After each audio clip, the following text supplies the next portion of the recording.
Good morning.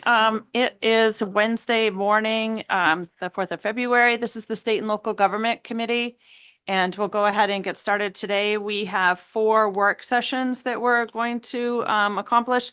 Let me just give you the rundown of the order that we'll take these.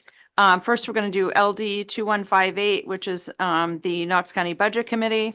Second, we're going to do the Senator Moore's bill, the federal bankruptcy proceedings. Then we'll do LD 2042, which is the newspaper bill. And then LD 2069, which is the Maine Commercial Fishing Remembrance Day, Representative Tools bill.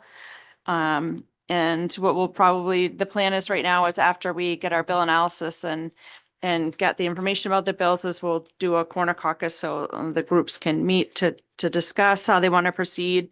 But that is the plan right now to do that. Okay. Because we do have people on Zoom that have to be different places. So try to get everybody in where they need to be. Before we go any further, I'll go ahead and have the committee introduce themselves, and we'll start with the Senate Representative Farren. Good morning. I'm Wayne Farren from Jefferson. I also represent Alna, Wiscasset, and Whitefield, all in Lincoln County. Good morning. I'm Representative Dave Rollins. I represent District 59 right here in the beautiful city of Augusta, right here on the west side. You're sitting in my district.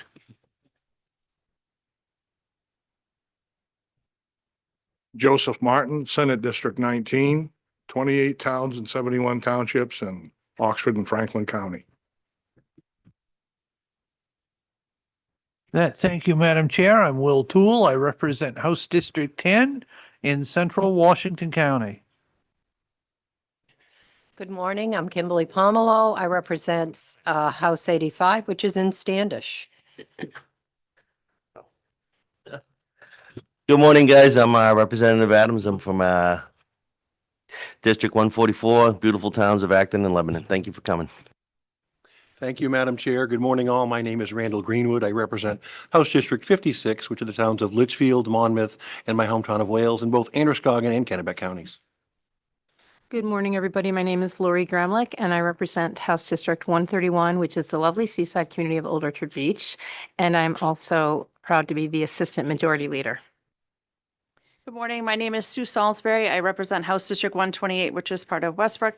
I'm the House Chair of the committee. So we also have with us our clerk, Liv, and our analyst, Kristen, who will go ahead and start us off. Again, we're going to start with LD 2158, an act to address vacancies on the Knox County Budget Committee. Thank you, Madam Chair. I will actually just pass these to Liv to get the analyses distributed.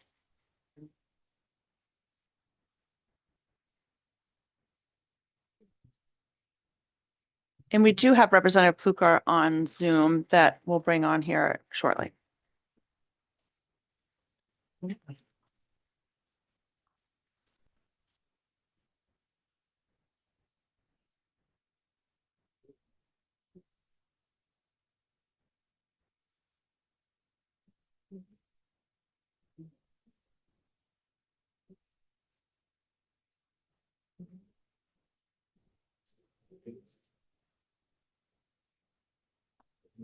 Thank you, Madam Chair. So you have 3 documents that are being distributed at this time. In blue is the bill analysis. You have a preliminary fiscal impact statement in green, and in white, a packet that was compiled at the request of the committee by our legislative research team, each of which I will go over in turn. So this is LD 2158. An act to address vacancies on the Knox County Budget Committee. For a summary of this bill, under current law and the Knox County Charter, the Knox County Budget Committee consists of 9 members who serve 4-year terms. If a vacancy in the membership occurs, the Budget Committee is required to fill the vacancy, subject to confirmation by a majority of the Knox County Commissioners. Under the Knox County Charter, business may not be conducted unless there is a quorum of at least 5 members. Due to the inability to fill seats, the Budget Committee only has 4 members, so it cannot conduct business, including filling the vacant seats. This bill provides temporary authority for the Knox County Commissioners to appoint eligible residents to the Budget Committee whenever, due to a vacancy, a quorum cannot be attained. The bill establishes a process for recognizing the recommendations of eligible residents of Knox County put forward by municipalities located in the district for the seat that is vacant. The bill does not affect the requirements of the Budget Committee to fill vacancies once it has a quorum. The authority granted by this bill expires April 1, 2029. For public hearing information, the date of the public hearing was January 28th. For background information, I will note in the testimony provided by the sponsor, it was noted that the Office of the Maine Attorney General has confirmed the legal predicament the county is in currently, whereby the Knox County Budget Committee, in the absence of a quorum, cannot legally convene and consequently cannot fill its own vacancies. The sponsor additionally noted in his testimony that, with the Knox County Budget Committee unable to convene, the committee cannot adopt a 2026 budget, amend the current budget, or plan for 2027. For relevant law or charter provisions, I will note that Title 30A of the Maine Revised Statutes, Sections 751 to 757, particularly pertain to the Knox County Budget Committee. Those provisions of statute have been appended.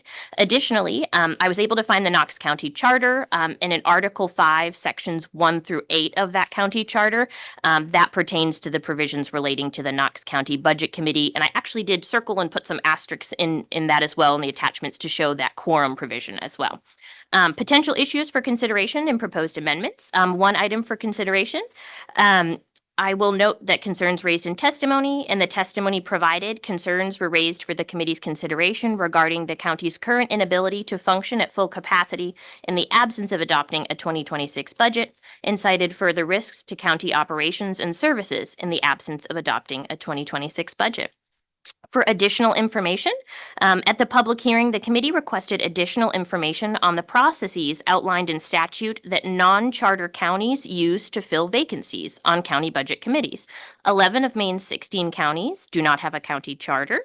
The OPLA Legislative Research Team was able to compile a chart, which is this packet on white paper here, comparing the statutory provisions governing the filling of vacancies on county budget committees for the 11 counties that do not have a county charter.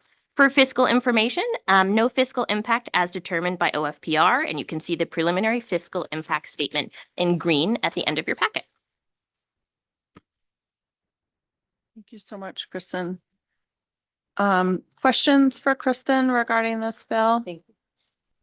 I just had a question. If you can, this packet that you sent out, the request that's being made by virtue of the bill, without having looked at any of this, how different would it be than what's currently happening in some of the other counties? Thank you. Thank you for that question. I will say that each county, a lot of them, they're very different. So Yeah. each, certainly understanding that the provisions in the bill would require that the county commissioner's appointment.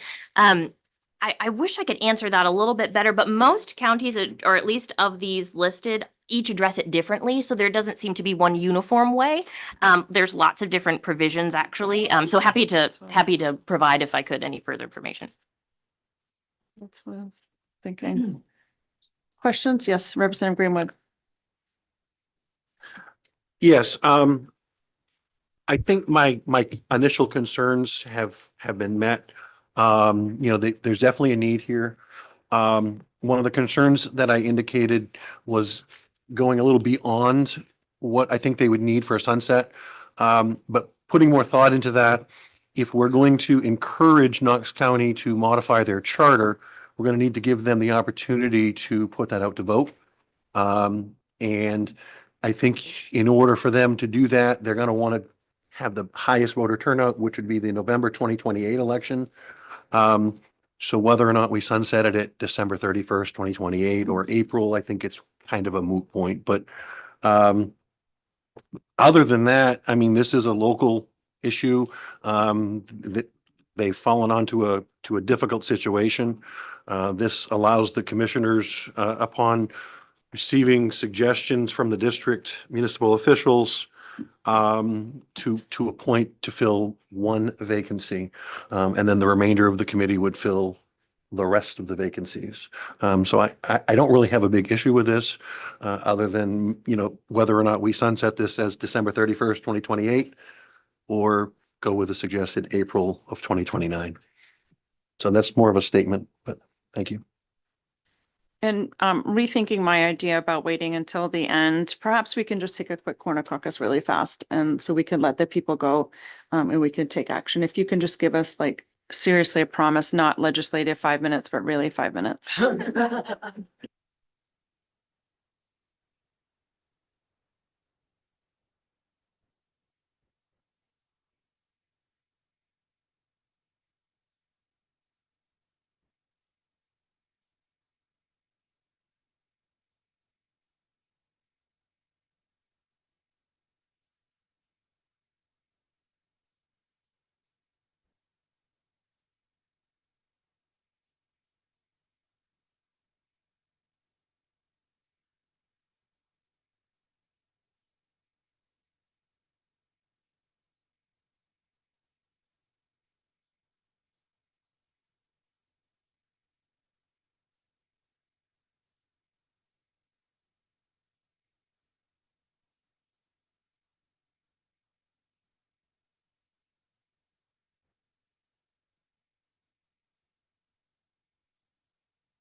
Okay, great. Thank you for your patience. Representative Greenwood?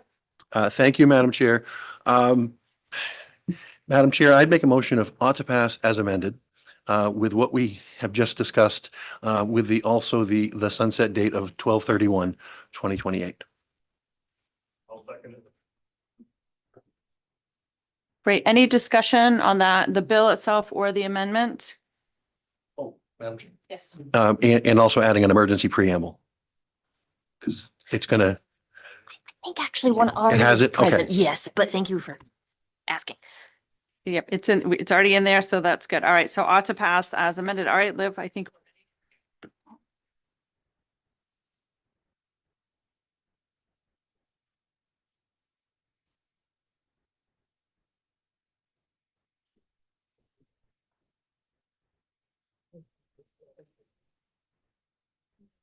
And beginning with Representative Tool. Yes. Representative Tool, yes. Representative Underwood, absent. Representative Adams. yes. Representative Adams, yes. Representative Pomelo. Yes. Representative Pomelo, yes. Representative Greenwood. Yes. Representative Greenwood, yes. Representative Gramlich. Yes. Representative Gramlich, yes. Representative Salisbury. Yes. Representative Salisbury, yes. Senator Baldacci, absent. Senator Martin. Yes. Senator Martin, yes. Senator BB Center, absent. Representative Copeland, absent. Representative Rollins. Yay. Representative Rollins, yay. Representative Farren. Yay. Representative Farren, yay. With 9 members present, the vote unanimously ought to pass as amended, with 4 members absent. Thank you. And thank you, Sorry. Representative Pluker. We never did call on you, but I think we're all set from here. Thank you for bringing this bill forward. Okay, great. Now we're going to move on to LD 2009, an act to allow a political subdivision to enter into federal bankruptcy. This is Senator Moore's bill.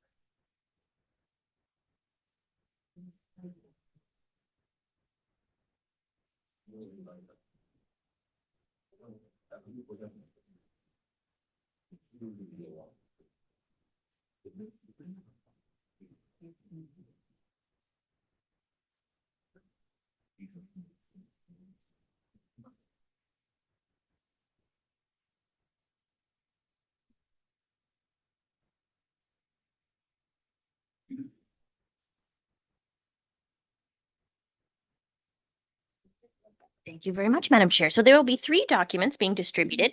I will begin with the bill analysis, but you will also see I have an appended packets of additional information around bankruptcy proceedings, as well as an email that was distributed on behalf of Senator Moore yesterday. And at Senator Moore's direction, I also have copies for the committee, which I believe is the first material to be distributed right now. So LD 2009 is an act to allow a political subdivision to enter into federal bankruptcy proceedings. Can I stop you really quickly? I'm so Certainly. sorry. We'll get she's passing out the analysis Absolutely. right now, so we'll just wait just a quick second. No Thank problem. you. Of course. And we do have our state auditor, Matt Dunlap, on Zoom.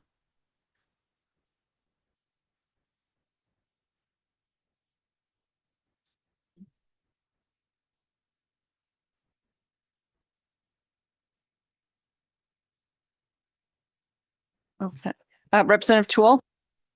Thank you, Madam Chair. And in light of Senator Moore's email, which some of us received last night, others didn't, I wonder if it would behoove us to go deep into the analysis, or given that it's her desire to have a change in direction of the bill, so to speak, if it would be better to have her come up and see where that leads and have the auditor after that. I'm just thinking it might be a more beneficial use of time. I agree. Senator Moore, would you like to come up? Thank you.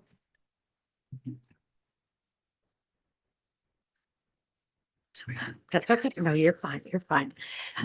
Good morning, and thank you, Representative Oliver. My Mary Ann Moore, and I represent Senate District 6, which is all of Washington County, along with 16 communities in eastern Hancock County as well.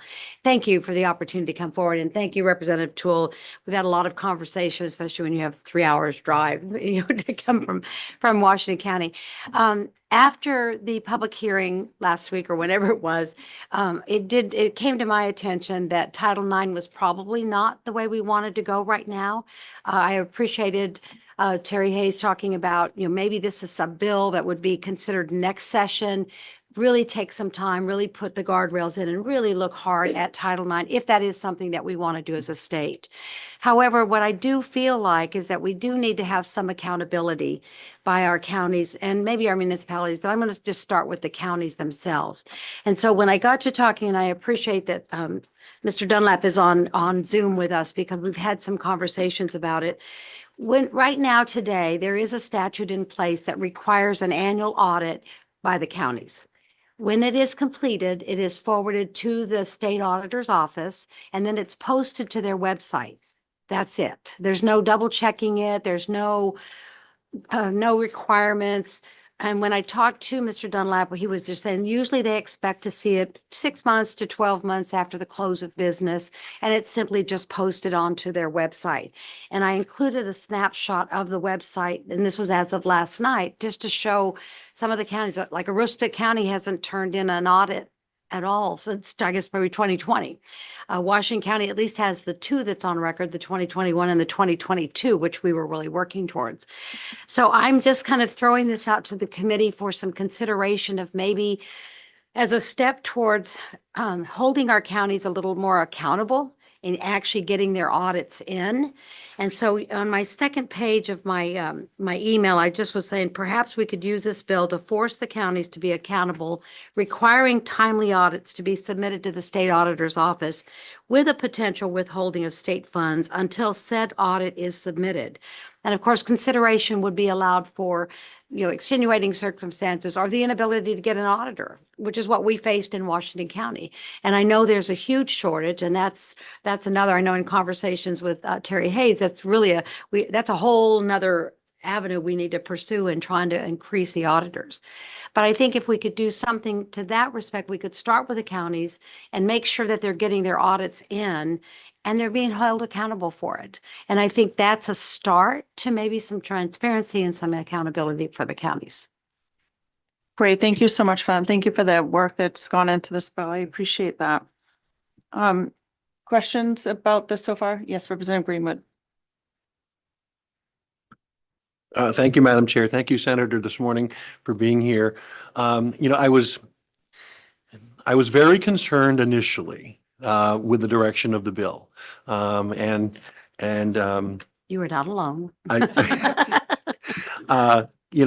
think it's a great idea to move forward with something along these lines. And just, when we get to the auditor, some of my questions will be pointed towards the auditor. But I think this is a good direction to kind of maybe hold their feet to the fire and to be in statutory compliance. So your proposal, I think, would be just to leave this for the 16 counties. And not go further at this time, but this would be kind of a starting point since the bill was initially brought because of a county issue rather than go too far and, 500 municipalities be affected as well, that maybe we start with the 16 counties. And that is my suggestion, Representative Greenwood. I just think we have to start somewhere. And I think 16 is a little bit more manageable than 490 something, municipalities that are out there. All right. Thank you very much. And I know one of the other concerns too is that, there really is no checks and balances going on. So there's really no one looking at the audits. So this is just really saying right now, let's get started making sure they're turned in, make sure they're being done, make sure that the state auditor is getting them. Maybe in the future with some consideration of somebody to take a look at them and even verify that they're good, because I know our bond councils require them. They have to take a look at the audits and they may not be factual. So there's a lot more that could be done, expanding it, but maybe not right at this moment. Liv, can you bring Mr. Dunlap on the Zoom, on the thing? On the thing.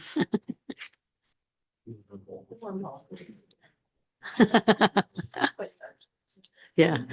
And you feel like you're in Star Trek too when they transfer you from. Ooh.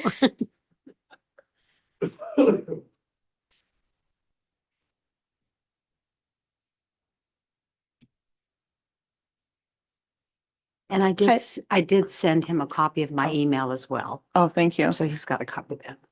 Auditor Dunlap, can you hear us? Oh, there you are. Hello. Yes, I can hear you just fine. Okay, great. Thank you. Senator Moore just indicated that she had sent you a copy of her email with the proposed amendment. So we just wanted to give you an opportunity to weigh in on that. Well, I appreciate that. And I also appreciate the flexibility that technology provides us with, because I have some other appointments today that are keeping me out of Augusta. So I have had some conversations with Senator Moore and some other folks about the situation that is being, that this bill seeks to address. And the proposal that Senator Moore has outlined, she did share with me last night. I have had a chance to review it. I think, and we've talked about this a little bit in the past. Partly, this is sort of a strange cultural issue that I think we're still trying to get our hands around. Since I assumed the Office of State Auditor, what we have seen happening with increasing frequency is accounting firms getting out of the business of doing municipal and county audits for a lot of different reasons. It's sort of a perfect storm, if you will. So we're seeing fewer people getting into the trade of accounting and auditing than at any other time in American history. Just declining enrollments in these fields at the collegiate level. So accounting firms are having a harder time recruiting capable people to do the work. And likewise, you have municipal and county offices also having a difficult time recruiting and retaining skilled and capable staff to do the work of maintaining municipal books. Back in 1937, we have this municipal audit report that was compiled by the folks in the Office of the State Auditor who were responsible for municipal audits at the time, and talking about the whole evolution of why we began requiring these types of audits. And it wasn't to prevent fraud per se. And the supervisor said that fraud is possible in almost any system of accounting. So, but really is a lack of efficiency and understanding of what was happening in these municipal and county offices. All on different fiscal years, and the folks who get elected to these offices are not necessarily government accountants. Often they're farmers, store owners, and ordinary citizens who don't have a background in bookkeeping or accounting. So the idea of having an audit would be to help them understand where they are, and that also the residents of their community could rely on their financial reports. So we're sort of back in the same place right now. The public administration program at the University of Maine was closed about maybe 15, 16 years ago for lack of enrollment, which compounds the problem that we were facing. So, in that regard, I mean, there already is the language in Title 30A and Title 5 is directory that, they shall and must do this work and submit it to the state auditor. The challenge, as Senator Moore pointed out, is that oftentimes it's hard to find folks to do the work. And, even though it is required in law, I think there's a lot of understanding among some folks in municipal and county government that this actually really is an important requirement that they should be fulfilling, especially as the cost of audits have gone up considerably in recent years. Depending on the community, it can be up to $20,000 to do an audit or more. And, sometimes, they defer that, or because they want to defer the cost and they also can't find an auditor, sometimes 3, 4, 5 years or longer go by before those audits are completed. I received some concerns from a citizen about a town in Maine, the conduct of, the town office. And of course, so the first thing I do is I pull the audit. And this one particular instance, the report was an adverse report, which I almost fell out of my chair, which an adverse report conveys that you cannot trust the financial documents to give you any information that's useful to you. And that's the worst form of report you can find. So first, of course, the first thing I did was I called the accountant and said, well, what is going on? And he said, well, they don't list any of their capital assets. He said, I've been giving them adverse reports for years. It doesn't seem to faze them any. Now, if you're a community that doesn't, borrow money, it doesn't really have much of an impact. I mean, a town can lose their line of credit if they don't have audited financial statements, or a county for that matter.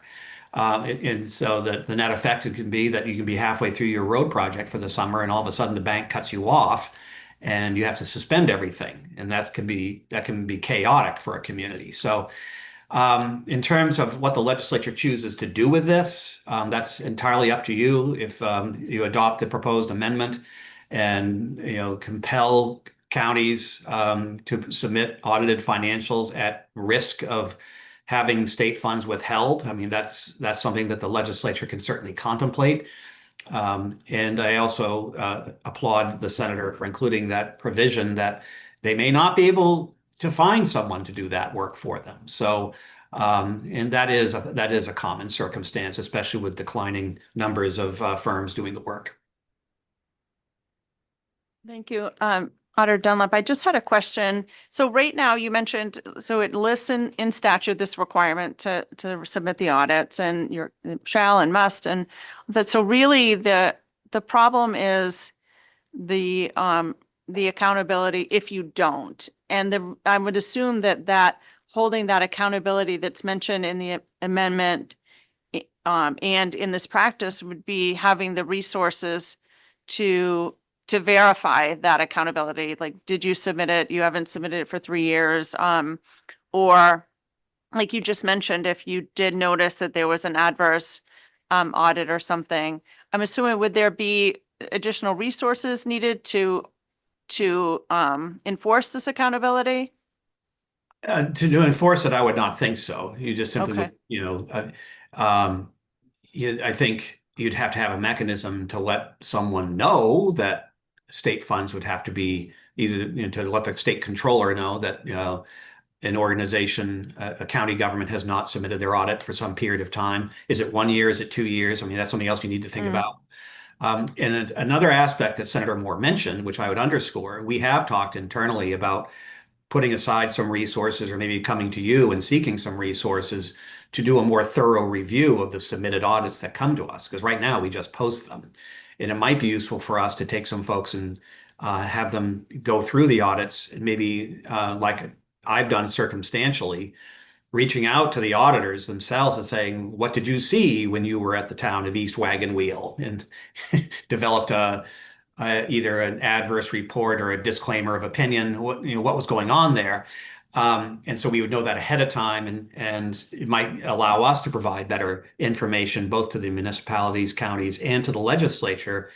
I think it'd be a rude surprise for any member to find out that their communities were in trouble because of a lack of audits. You would want to know about that before you read it in the paper, I'm certain. But so that's something that we've talked about as well, and doesn't necessarily need to be a part of this bill, but I think it's something we want to talk about in the future. Okay. Yes, Representative Greenwood. Thank you, Madam Chair. Thank you, Auditor Dunlap, for being here. I was just, out of the gate, I had some questions. So this proposal would be for 16 counties. Do you think your office could handle the option of verifying that you've received 16 audits? Let's say they were due within 12 months of the close of their fiscal year.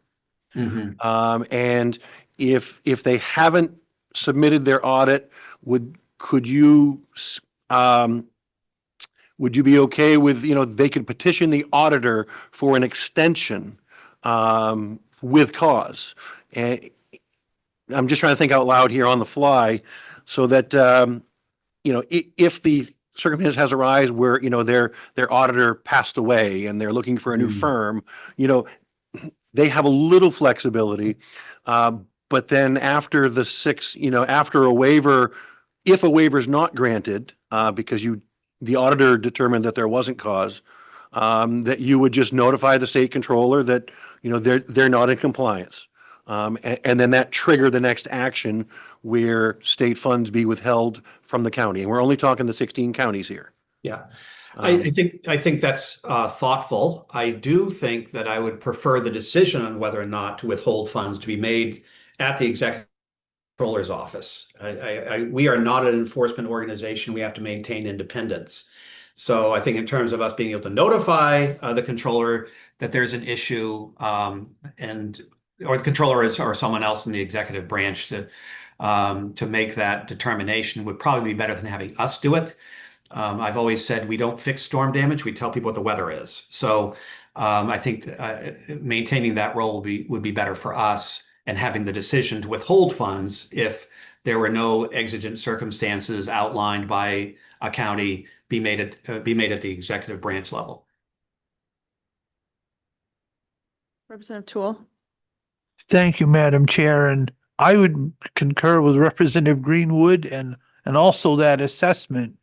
But to carry that analogy through a little further, that we're dealing, that your office is doing with the storm, reporting on the storm damage, would you also be amenable to sending a letter to the county that if an exemption is not granted, or, if a waiver isn't granted, or whatever the case may be, the time is up, that you have one last chance. These are the possible ramifications of not complying. Because I do think a warning would be, or a stern letter, if you will, would help. And I know people down our way and even all across the state want some accountability, recognizing that there are issues. And to that point, I know Representative Rollins had a bill last session about pathways into municipal government and such. And if I, not to get off on that tangent, but I believe there was some progress being made in that realm at the end of last session. So it may be a longer term solution, but how would you react to all of that word salad I just spewed? Oh, I'd say fairly positively. I mean, I think sharing information is probably a good pathway for us to pursue here. Certainly we don't have resources or a mechanism to police entities like county governments to make sure they're getting their work done. They have a statutory requirement to do it. So, having regularly scheduled informational sessions whereby, we could review, see if an audit's been submitted or not, and then follow up with the county government and say, where are you with this? And then they can tell us and we can convey that information to the executive branch and say, Washington County's in this situation right now, for example. Right now, there is no formal mechanism for those communications. Either they or their accountants submit the audits to us or they don't. Again, this is a statute that goes back to the mid-1930s. I believe the penalty for not submitting an audit is somewhere in the law at around $100, again, set in the 1930s. So, in terms of how to make this work better so that people understand, I think people certainly have a better understanding of the importance of audited financial statements at this juncture, given what we've been through here this year. So, given that, having some type of an information and tracking component would make a lot of sense. Thank you. Other questions for Auditor Dunlap or Senator Moore? I'd like to hear from Jim Cohen. Thank you so much. I'm sure there'll be more questions. And talk a little bit about the counties and what this new proposed amendment might mean. Great. Thank you, Madam Chair. My name is Jim Cohen. I'm an attorney with the law firm Beryl Dana, and I serve as legislative counsel for the Maine County Commissioners Association. First of all, thank you for the opportunity to address the committee. This is a new issue being presented that we're just hearing for the first time, so I've not had an opportunity to talk to any of the county commissioners about their views of this.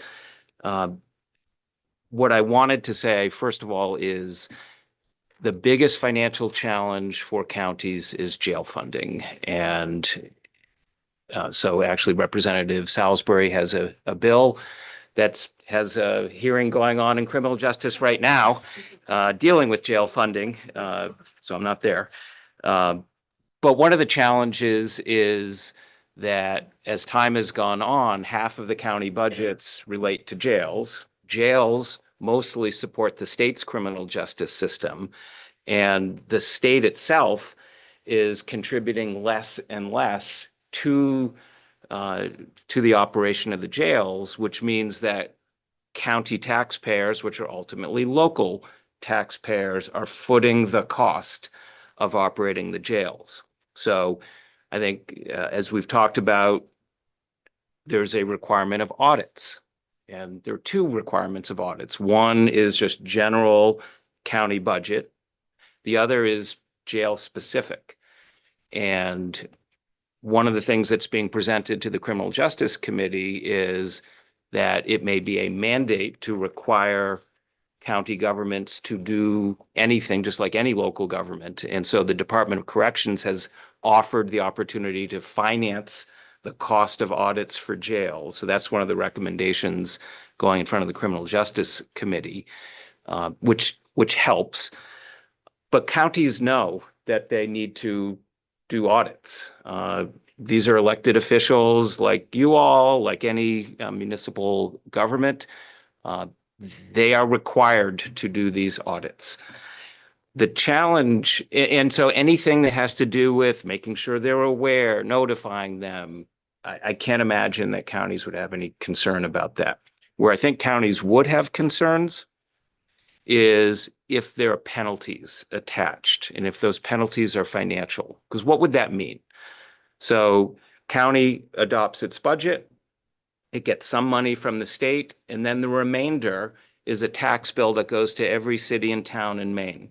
And that in turn gets passed along to local property taxpayers. That's the budget. So each county is relying on those state monies. If for some reason the state monies don't come in during the tax year, what does a county do? It has to pay the sheriff's deputies, the correctional officers, and suddenly there isn't money to do that. If down the road there's a continual withholding, the gap gets filled by raising the tax bills that get sent to every city and town, which gets passed through to local taxpayers, raising their tax bills.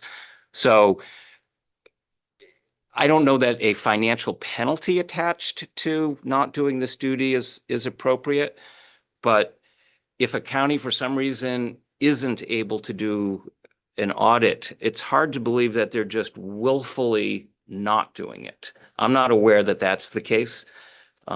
It's possible they may be unaware. More likely than not, it's because they couldn't find an auditor or the auditor was slow. And I think we heard from Director Hayes that this is a crisis in Maine, the absence of auditors. So we're very happy to work with the committee, obviously, on helping to get audits done timely, work with the state auditor, whatever can be done. I would look forward to the opportunity to bring this back to the commissioners and at least get their input, because I'm just giving you off the cuff input here today. And I'm happy to answer any questions. Representative Greenwood. Thank you, Madam Chair. Thank you, Mr. Cohen, for being here today. Having been a county commissioner myself, I think it was perfectly clear that an audit needed to be done. And I always made sure that my county, my audits were done timely. I never did think through, if we didn't do an audit, willfully or not, what the consequences would be. But that doesn't change the fact that statutorily an audit is required. Yes. And this would I see this as just acting as more encouragement to make sure that it's done and it's done timely. And if 12 months is not the magic number, maybe 24 months is the magic number, but at some point in time, we need to hold people accountable to the taxpayers. And the bill was brought forward in good faith because of a situation that doesn't appear, hasn't necessarily gone away, but it's just, I think this is taking a slightly different direction. But would you think if it was a further window, would that be more palatable to the county commissioners? Or are you thinking that, yes, statutory says they have to do it, but we don't ever want to penalize anybody? Yeah, I mean, I can't speak for the commissioners here today. All I can say is what the potential consequences of passing a bill that has financial penalties like that. You're not penalizing county commissioners. You're penalizing taxpayers, and you're penalizing local property taxpayers, because the consequence of not providing the audit is not that a commissioner is in trouble, but that they're going to have to pass that tax bill along. You might be penalizing the employees of the county who can't be paid because there isn't the money to do it. So I think I'm sure the commissioners would look more favorably on a carrot as opposed to a stick approach. But if the question is, are there degrees of penalties that commissioners could live with, I would have to ask them and come back to the committee. So Kristen, can you talk a little bit about thank you, Mr. Cohen, I'm sorry. Yep. Thank you very much for being here. I'm sure we'll talk more. Can you tell me, since this is a change from what the original sort of intention is, what did you want to speak about that? Sure. Yeah, I can talk as a matter of procedure, what we often do. So no problem. So anytime the committee sometimes whether or not the committee chooses to do this in this situation, but expresses an interest in perhaps using a bill as a vehicle to take it in a slightly different direction. Sometimes we often advise as analysts for the committee to perhaps hold a second work session and provide some type of either formal or informal opportunity for stakeholder engagement or feedback. So if that is the will of the committee and there is an interest in holding an additional work session, I could work with the chairs to provide guidance on how additional comments could be received. Typically, that's done because the public comment that would have been received at public hearing to date would have been on the bill as printed. So that would potentially provide the opportunity for the public or other stakeholders to respond to new proposed amendments. And I also think with this particular, since we don't quite have wording yet, what an amendment looks like, we just have like an idea. I'd like to make a recommendation if you could work with Senator Moore and maybe talk to the Jim with the county commissioners to come up with some wording, of potential wording, but that gives him an opportunity to go back to the county commissioners to come up with an amendment, and so that you'd have something to provide to interested parties to see what that might look like. And then once that information is shared, then we can talk about having a public hearing, maybe right before a work session, or figure out some timing so we give anybody that's interested the opportunity. So I would like to make a motion to table this bill. Second.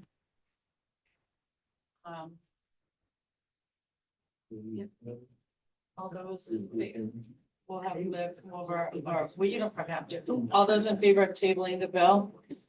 All right, that's unanimous of all those present and voting. Thank you so much again for the work, and we'll keep working on this. We appreciate it. All right, thank you. So you do have permission to work with Jim and Senator Moore and talk to her about that. Thank you. I'll be happy to follow up with logistics. Thank you.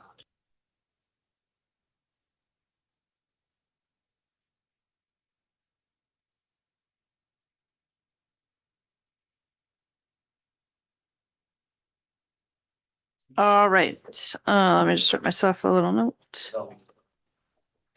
Next, we have LD 2042, an act to eliminate the requirement for municipalities to provide public notice in a newspaper. This is Senator Black's bill. We don't see him. Going to be here today. Okay, that's fine. I was gonna say I didn't.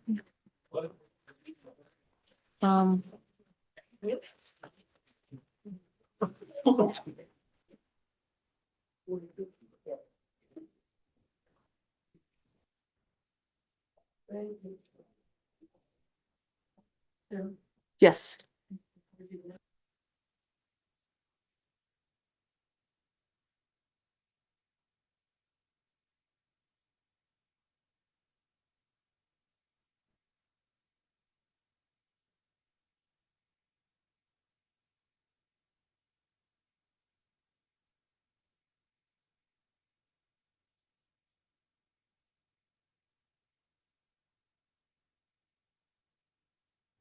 All right, great. And before we get started, we'll have Representative Copeland introduce herself.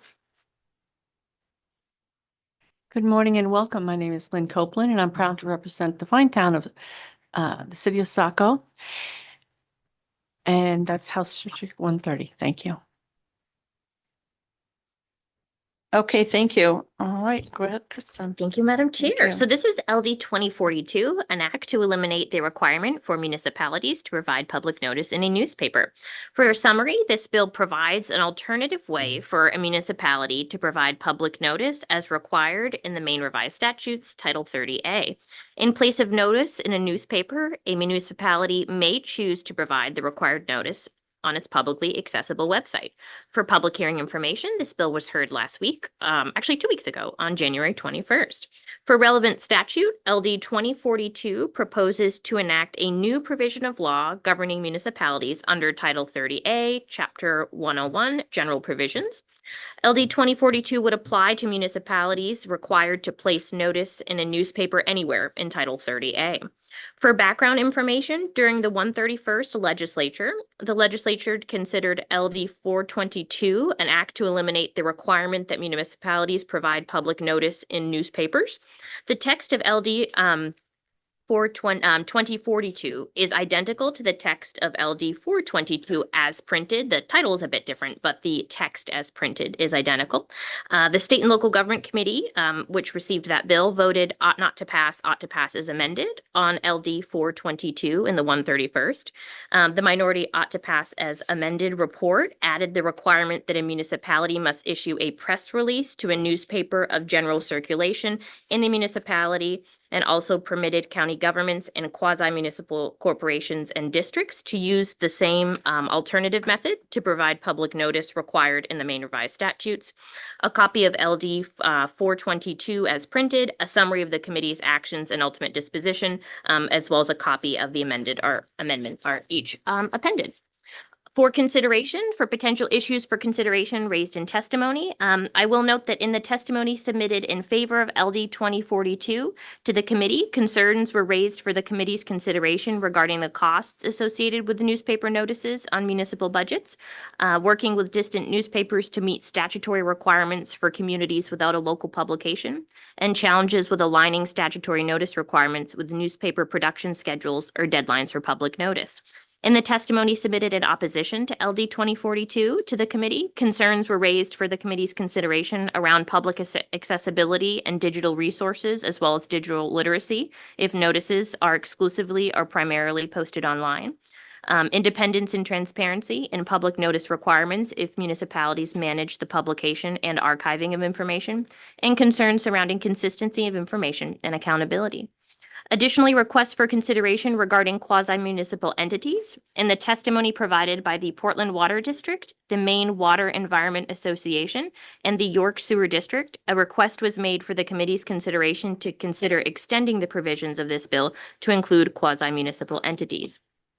For additional information, the term quasi-municipal corporation or district is a term defined in Title 30A, Section 2351, subsection 4. For fiscal impact, not yet determined by OFPR. Or I'm sorry, I actually think we do have that. Yep, we do have a preliminary fiscal impact statement, no fiscal impact, sorry, as determined by OFPR.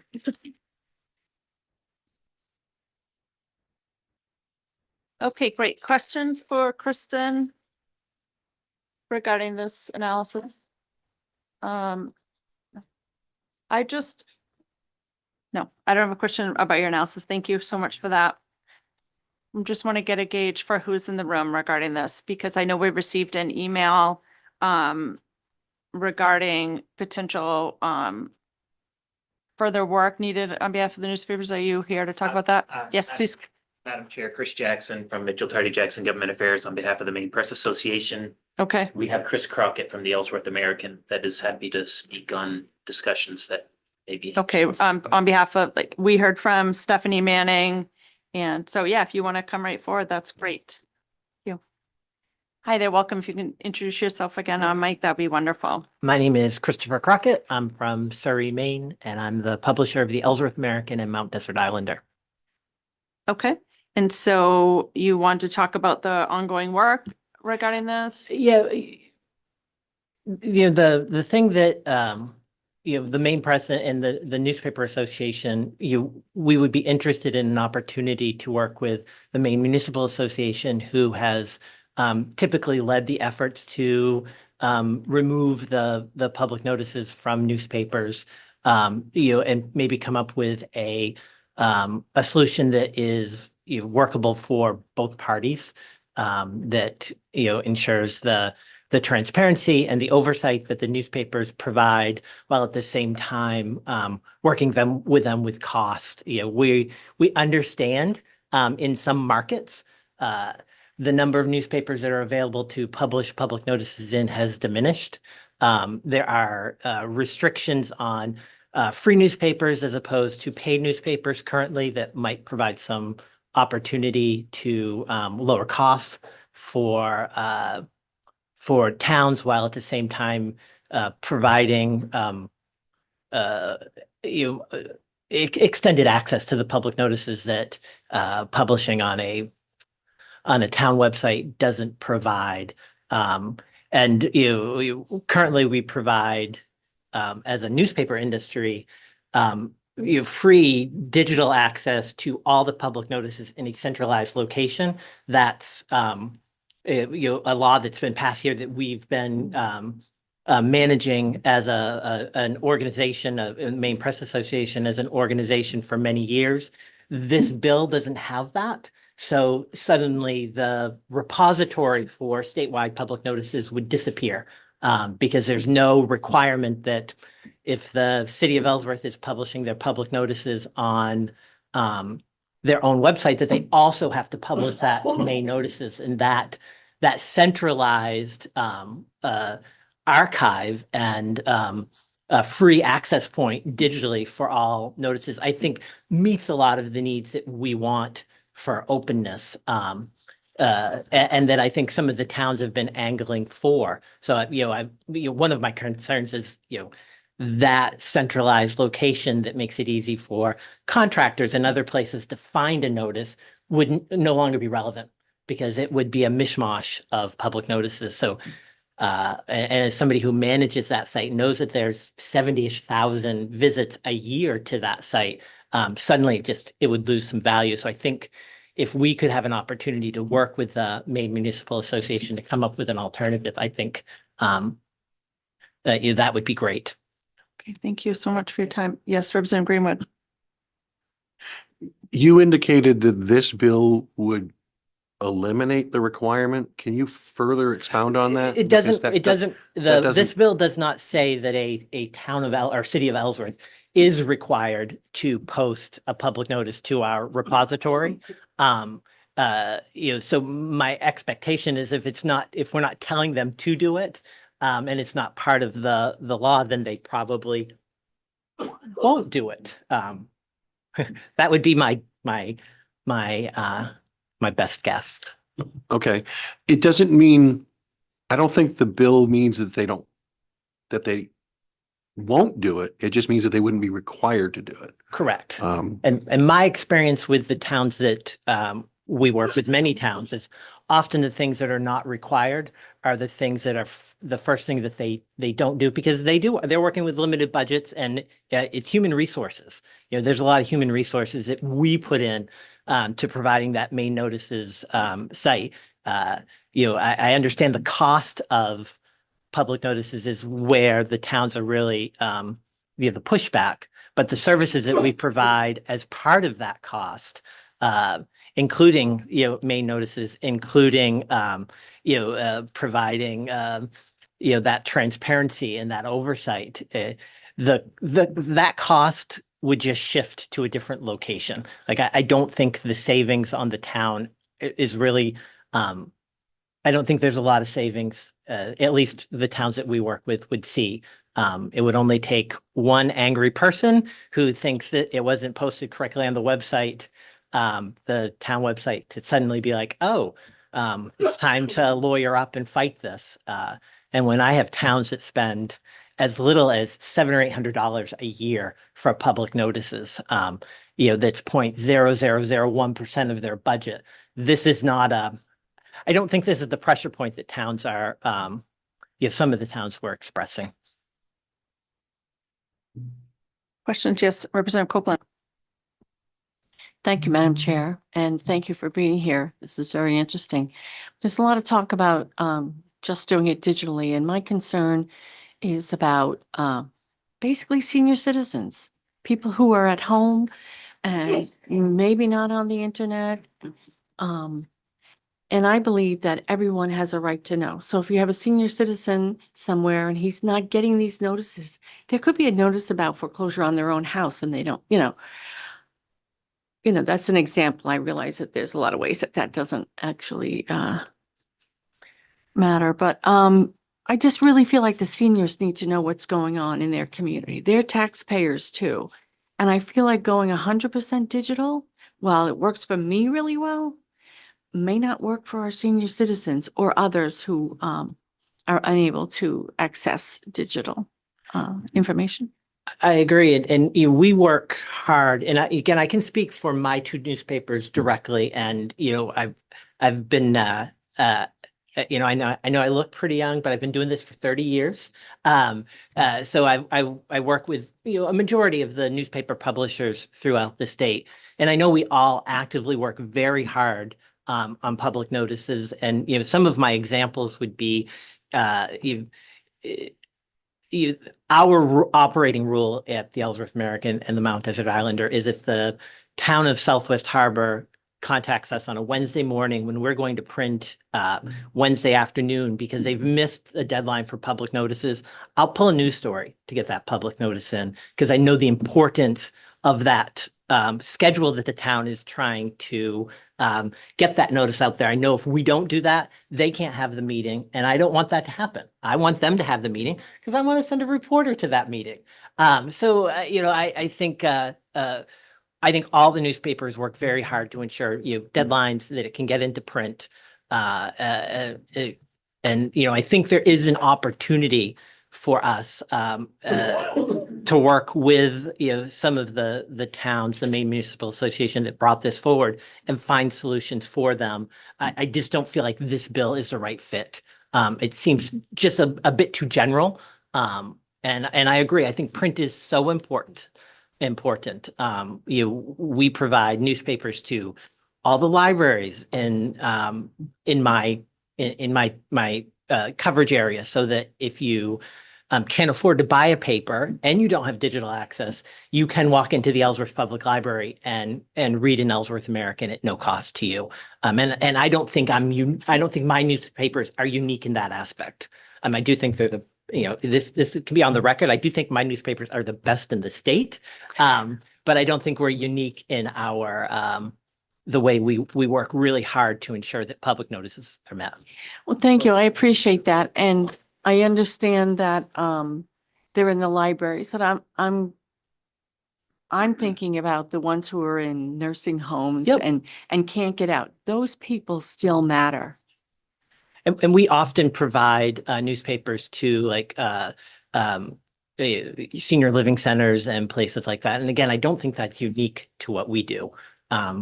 We want people to read our newspaper. We work very hard to ensure that as many people can get a copy of our newspaper as possible. I appreciate that. Thank you.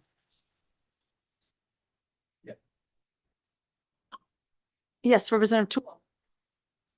Thank you, Madam Chair. So for those who don't know, I work for a newspaper, the Machias Valley News down in Machias area.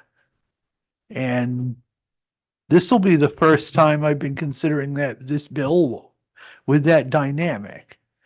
That having been said, there's other dynamics. I'm also a selectman and have seen over the years how people frequently complain, even though notices are published, that there's not enough transparency as far as notices being published. And I think doing away with this requirement would only increase that myself. I don't know where this discussion is going to go today, but I know this is a perennial issue. And I am sensitive to both sides, both the cost and the need for people to know about meetings and such. But I'm very skeptical of the bill. And not just that, but because of everything that's gone on in Washington County with our finances this past year and the need for the public to be up to speed and aware of when meetings are happening. So, and I'm not accusing the commissioners or anybody of not publishing. Don't get me wrong there. I just feel that there's even with the awareness that has come about, there's still a barrier of getting the word out, and taking one resource away, one requirement away would not be a good thing, especially down east at this point in time.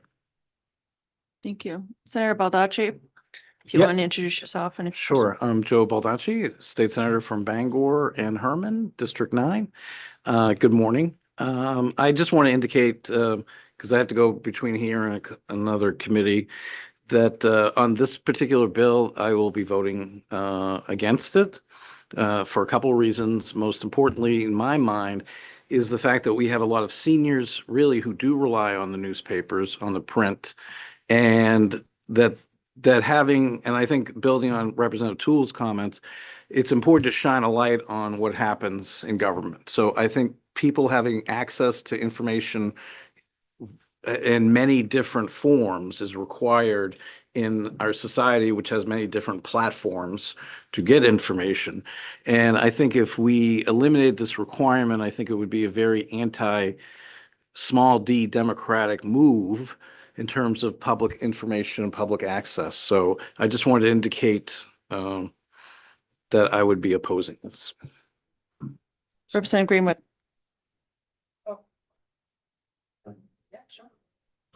Thank you, Madam Chair. Some of my concerns with this is, everybody says they wanted a printed newspaper, yet in my area, there pretty much isn't a printed newspaper. Only certain days of the week do they print. My town especially has tried to get public notices in, and you would think they could do a digital only public notice, but that's not even an option. And then time windows are always missed because the local newspaper that provides service to Wales is less than desirable at this time. But would you be in favor of having transparency, that maybe we expand the definition of public notice to do something along with the lines of those free newspapers? That, like in my area, there's a company called Turner Publishing, and they have 5 or 6 zones, and I mean they cover like 4 counties, and those are mailed individually to every residential address. And I know, because I purchased from them in the past for political campaigns, that their rates are significantly more cost effective than the public notice section of the monopoly market that's currently out there. Would you be willing to have a conversation about if there's an alternative means of public notice that does a general distribution, and it might be a biweekly newspaper, as long as the public notice was done in that required window? Would that be something of consideration for you, Senator?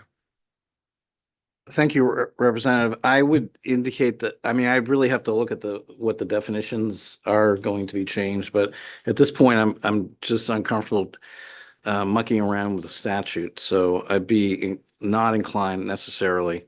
I think it needs to be part of a larger conversation. One of the things I had mentioned before is that even if we don't approve this bill, it doesn't mean that municipalities and newspapers could negotiate potentially some special pricing arrangements or different options between them. Okay. But I feel uncomfortable going forward with the bill. So no, I don't think I could. And Madam Chair, we have someone here from MMA.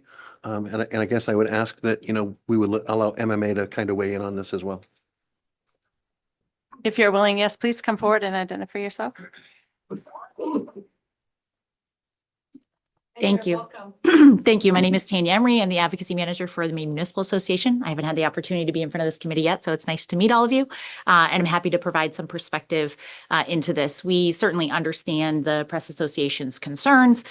We also recognize the digital divide issue still exists. And so this is not an exhaustive solution. It is simply a recognition of the price issue and sometimes the timing issues, which can be very, very difficult, particularly in communities that have to do a lot of public notices, and it really can put a strain on things. So we are not saying that municipalities will stop publishing in their newspapers, especially for those that don't have great town websites or don't have, great opportunities to notice things. Sometimes communities are going to continue putting things in newspapers because it's simply the most effective way. As Representative Greenwood said, you knew it was effective to advertise in those free publications for a political campaign. It's very helpful for municipalities to also know where to get the best where the best avenues are to get information to constituents.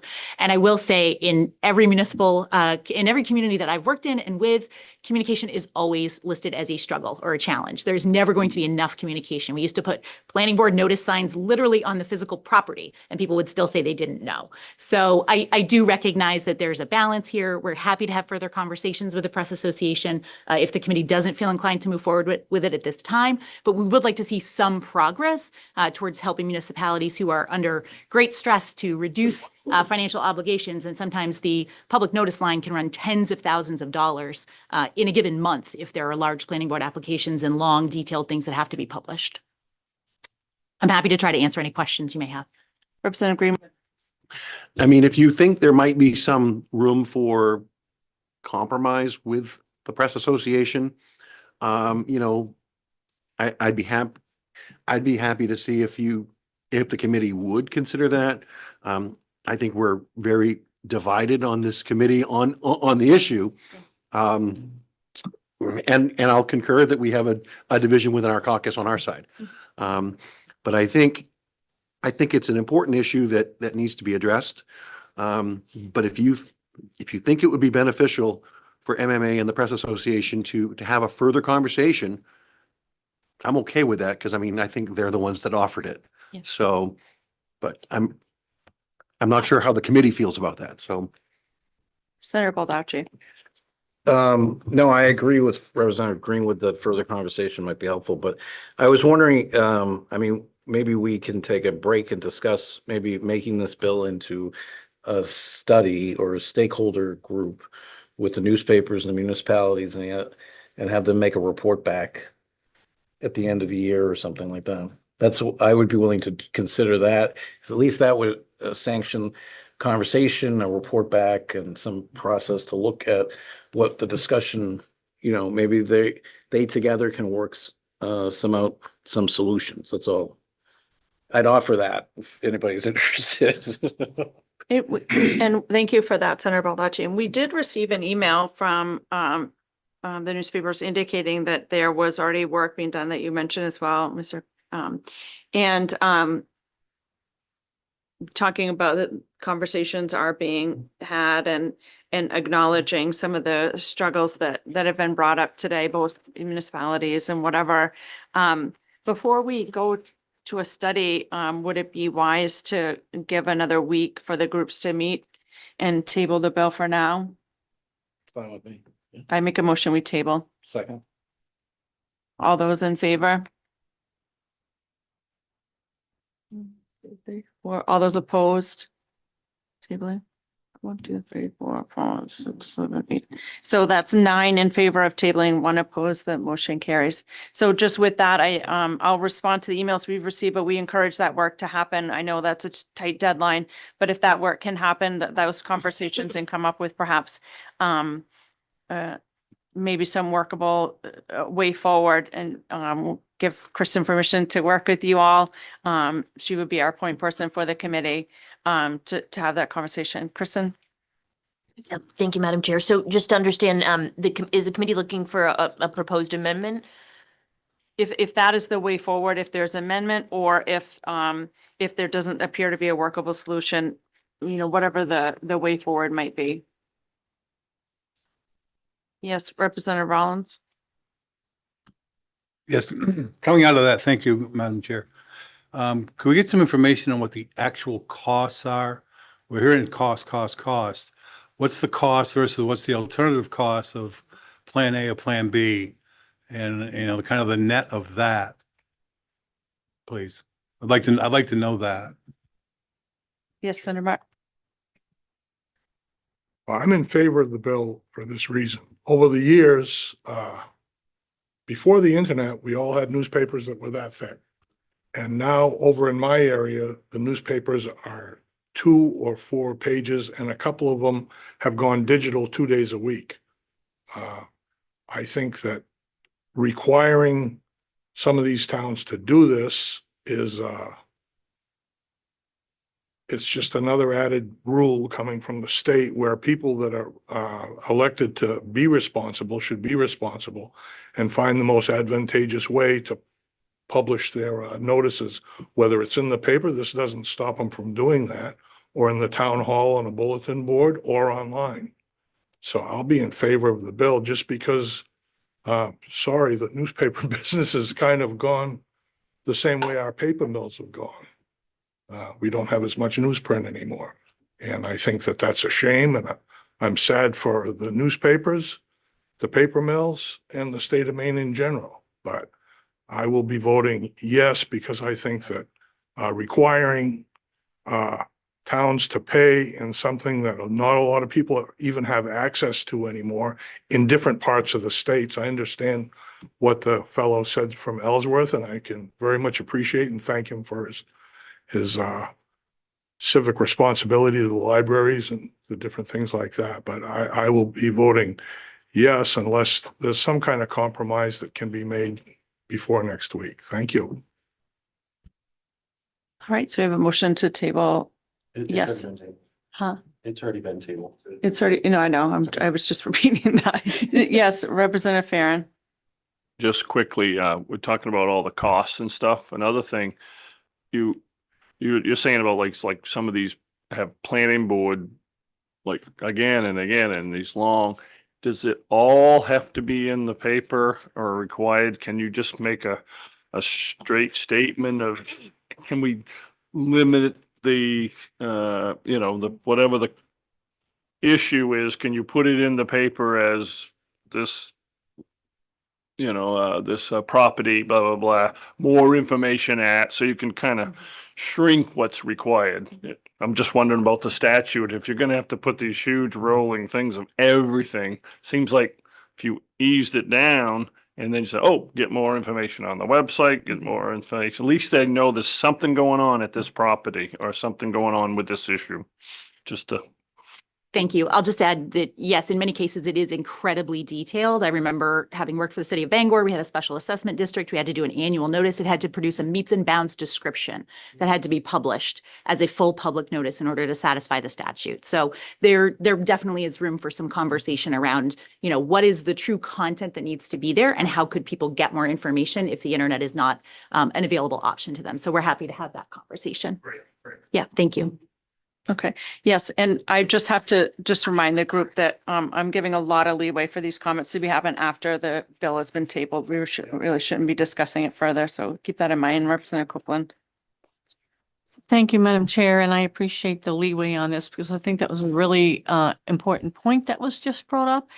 I would say that my preference in that regard would be to have the description, but any attachments or any other things, or if they wanted a large print, printout of it, that it could be mailed or delivered to the person who calls, because you'd have to have a phone number in the ad to get it. Yes, Kristen. Thank you, Madam Chair. And just as a point of clarification, just for procedure, it sounds like there was some direction for certain stakeholders to have a further discussion. I would only be able to work through stakeholders at the direction of a committee member. So if there are conversations that happened and those entities are working with a member, that member through them can work with me with any direction at that time.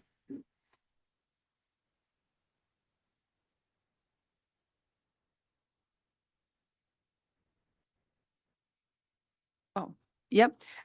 So we're closing the work session on that bill, moving on to our final bill, which is LD 2069. This is Representative Toole's bill.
All right, go ahead, Kristen, whenever you're ready. Thank you, Madam Chair. So as a matter of course, for state designations or commemorative holidays, I have distributed and updated after last session bill analysis that provides a list of all the current state designations and commemorative holidays in statute.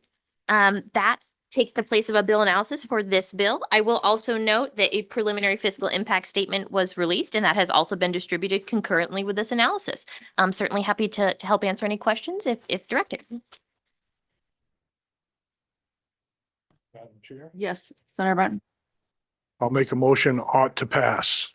Let's second it. Any discussion on the bill? All right, so we'll let Liv finish passing out her stuff and then we'll call her forward. Sorry, Liv. Run, Sorry, run. Liv. Sorry. Oh, don't be sorry. Yeah, everybody said. Everybody. Hi there. Thank you, Liv. Madam Chair, if I may. Would it be possible, just where our clerk was distributing, if I may repeat who made the motion in the second? So I have on a record ought to pass from Senator Martin and a second from Representative Salisbury. Thank you very much. Thank you. Yes. All right, and beginning with Representative Tool. Yes. Representative Tool, yes. Representative Underwood, absent. Representative Adams. Yes. Representative Adams, yes. Representative Pomelo. Yes. Representative Pomelo, yes. Representative Greenwood. Yes. Representative Greenwood, yes. Representative Gramlich, absent. Representative Salisbury. Yes. Representative Salisbury, yes. Senator Baldacci, absent. Senator Martin. Yes. Senator Martin, yes. Senator Beebe Center, absent. Representative Copeland. Yes. Representative Copeland, yes. Representative Rollins. Yay. Representative Rollins, yay. Representative Farren. Yay. Representative Farren, yay. With 9 members present, the vote is unanimous, ought to pass. 4 members are absent. Great. Thank you. Thank you, Representative Tool, for bringing that forward. Representative Tool.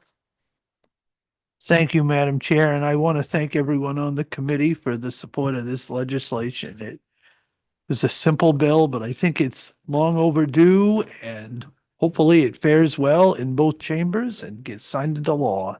But thank you all. Thank you. Oh, before everybody leaves, we have some language reviews to do.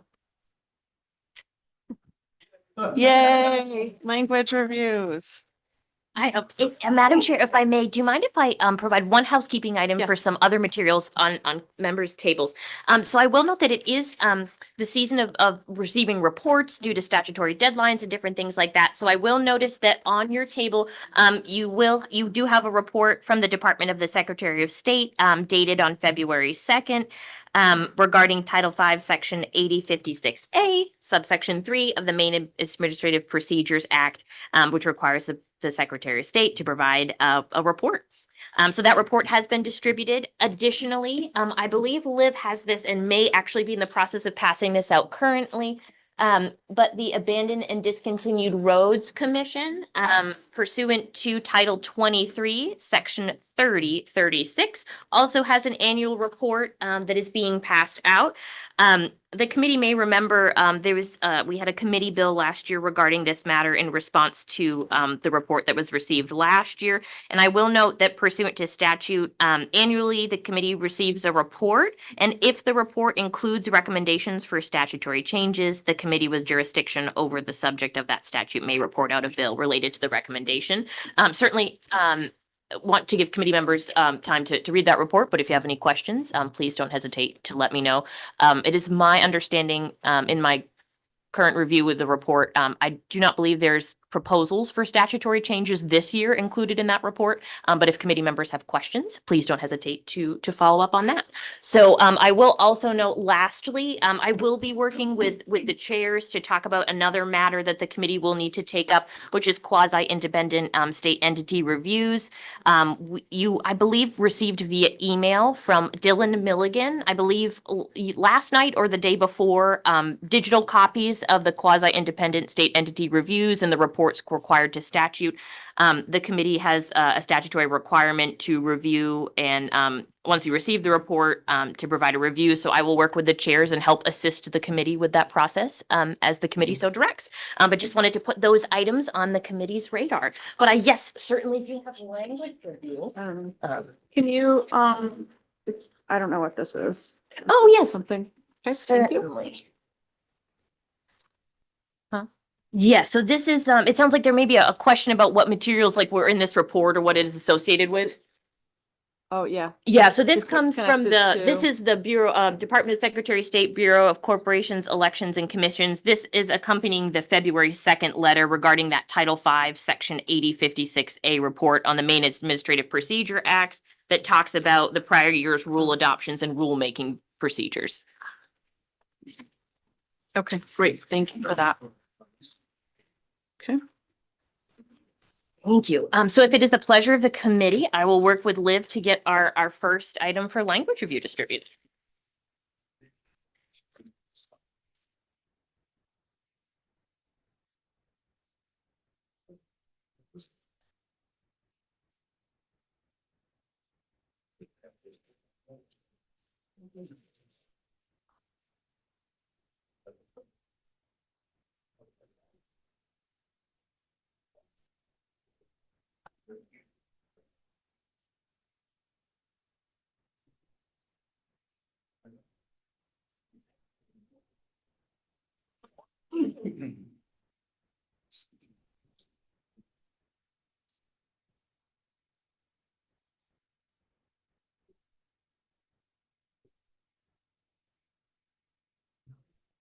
All right, whenever you are ready. Thank you, Madam Chair. So the first item coming around is LD 1744. And I should also kindly note that Liv also pulled the folder. So if it helps to assist committee members, the ones that we have for language review today also have the folders from the public hearings and work sessions on your desk. So LD 1744, I will note just as a quick refresher for language review, yellow or golden pieces of paper are typically initial drafts. The pink versions are the ones that we get back when they have gone through the full process and have the revisor of statutes stamp on it, which is the final stage before reporting out. So this is to review the language that I have drafted at the direction of the committee. This is LD 1744, an act to modify provisions of the state civil service system governing employee recruitment and retention. In your packet, you will find on top the committee amendment. This is the committee amendment as the vote sheet appended at the end. Shows that it was unanimous of those present and voting or choosing to register a vote. Moving backwards in that packet, you'll see the bill as printed right before that vote sheet. And the second document in this packet is that proposed amendment introduced by Representative Salisbury for the work session. There are very few changes that I made from the proposed amendment to the final, most of them just being small typos. I had an extra dash somewhere and a small typo, as well as I shortened the summary slightly. But the text as printed, I just followed standard formatting for the committee's review. Initially, I had included the repealed language so you could see what had been struck. But as I formatted it, you will see that that is just noted as repealed, but everything else remains the same from what the committee voted on at the work session. Any questions about this language review? Yes. Just to clarify that Ms. Trundy has seen it from the governor's office and everything's good with it? Oh. Did she have any issues? Thank you for that question. So she saw it at the time of the work session, which is, it is almost identical except for a typo that had been fixed. So I had done some formatting cleanup. This is now a public document. She had not seen it prior after a committee vote. Then it's just confidential until the committee sees it. So there have been no language changes other than formatting or a typo since the committee voted on it. She had seen it and authorized it, as did MSCA at that time, as concurrent or agreed language. Okay, great. Any other questions about the language review? Okay, awesome. Thank you. Thank you. And so just as a reminder, now that we've done the language review, then we can go ahead and send it forward. This bill was and ought to pass as amended. I think hopefully we've gotten all the signatures that we need. in the bill. Thank you. The committee will see it again when it's comes back gone through the from Ross. final process through Ross and then on Pink. And then you're absolutely correct. That would be a point at which the committee would direct me to procedurally report the bill out if it is meets the committee's intent. Okay, great. Thank you.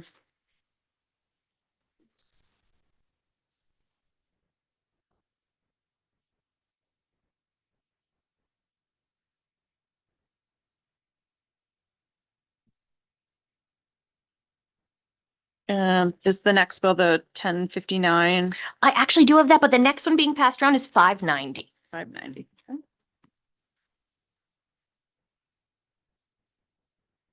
Thank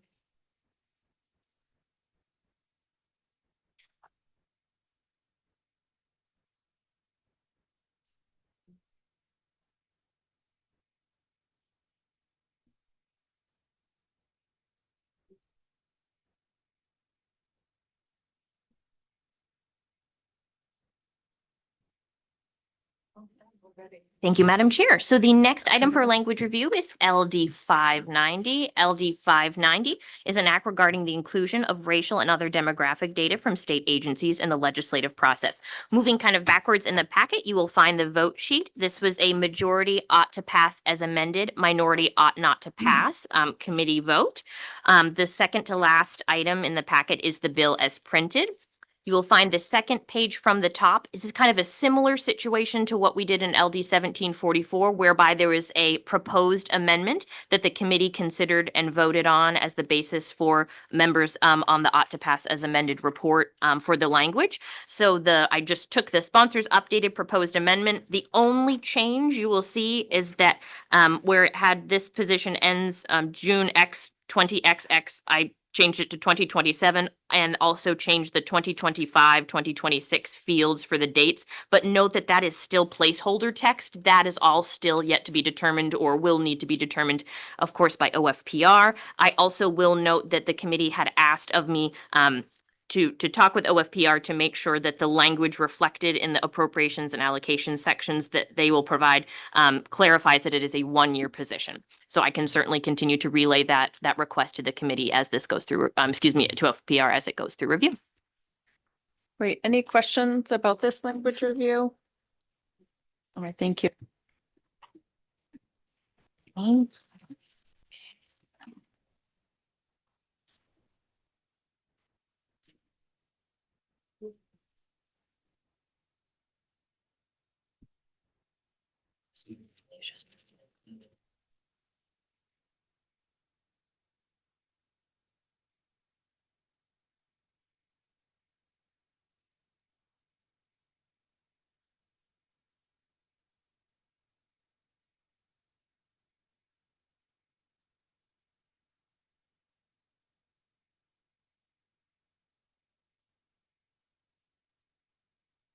At some point, can you let us know what the vote stands on this when we left at the after the last work session? It was 5-5 with 3 people absent.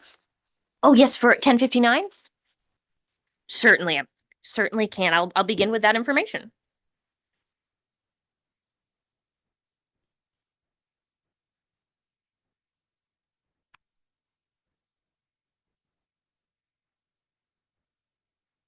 Thank you, Madam Chair.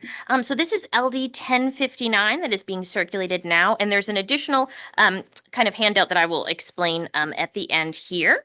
But moving on to the very back page, we do have the vote sheet. There were members absent at the time of the vote. So this is a presently an ought to pass as amended majority report. The minority is ought not to pass, and the vote sheet has been appended. For members on the report, the document immediately before the vote sheet is the bill as printed. I will note this was a concept draft. So the concept draft amendment is actually the second kind of document included in this packet that includes the bill that the committee considered at the public hearing, I should say the amendment. There was one additional amendment from the concept draft amendment that the committee directed, or I should say those on the report included. That proposed amendment that was adopted at the time of the committee's vote has also been included. So you will see that the final draft I have on the top reflecting the majority report amendment includes the language exactly as presented in the concept draft amendment, except for the proposed amendment that was incorporated in section 1014. So if you're looking to see how that language was incorporated, it's the first page in the document on the back side. So number 2, you will see section 1014 has been updated in subsection 1 regarding the number of commissioners, including the language that at least 2 commissioners shall be a member of the party holding the largest number of seats in the legislature, and at least 2 commissioners shall be a member of the party holding the second largest number of seats in the legislature, as incorporated by the sponsor's proposed amendment. Any questions regarding the language review for this bill?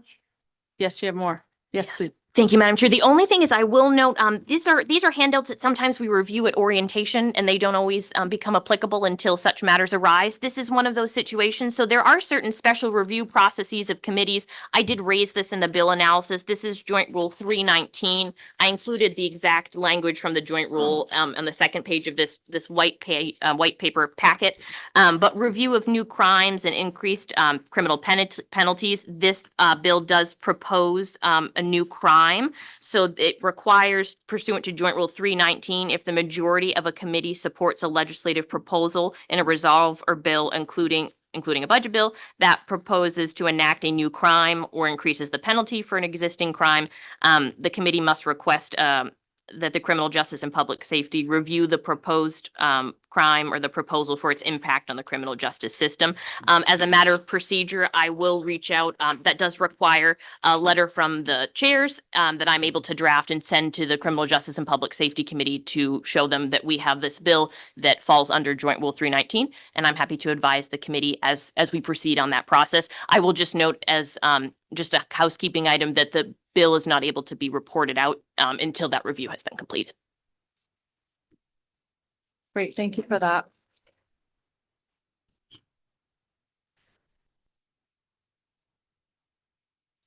Certainly.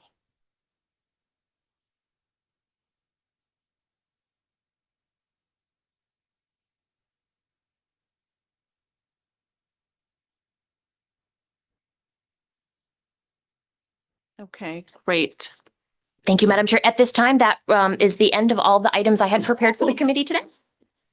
Okay, great. And we'll just need to do if Representative Greenwood, Senator Martin, if you are able to do some, do we need to do scheduling? Certainly, Madam Chair.